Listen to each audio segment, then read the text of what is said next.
Bienvenue dans cette neuvième et dernière partie. Donc aujourd'hui nous allons apprendre à afficher à l'utilisateur le Game Over. Donc ce qu'on va faire, on va créer le div qui porte l'id Game Over. Et à l'intérieur on va dire tout simplement Game Over. On va le styliser, donc l'id Game Over. On va le mettre en position absolue. À partir du left, on a envie qu'il se décale de 250 pixels.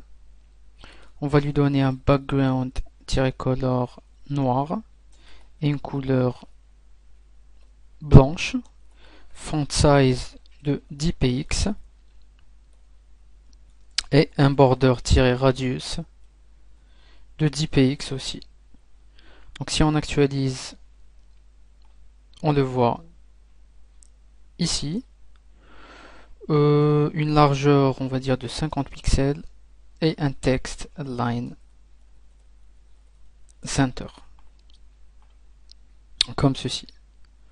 On va le display none, on a envie qu'il apparaisse sauf si le joueur perd. Display none.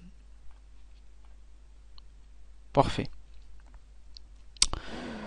Dans le script .js, ici on va pointer vers notre id Game Over.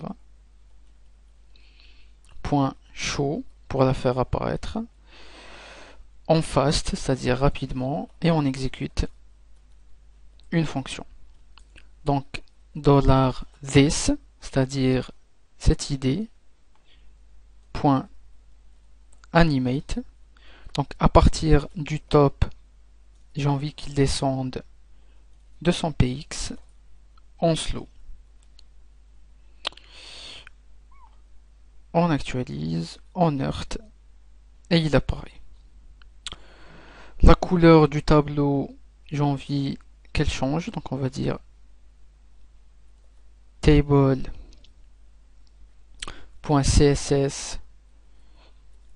background-color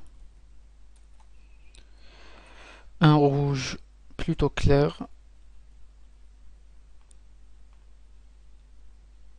comme ceci. Et j'ai envie que mon snake et l'item disparaissent. Donc on va dire donc tête du snake, virgule, point, corps du snake, virgule, point, fruit, point, fade out, on fast.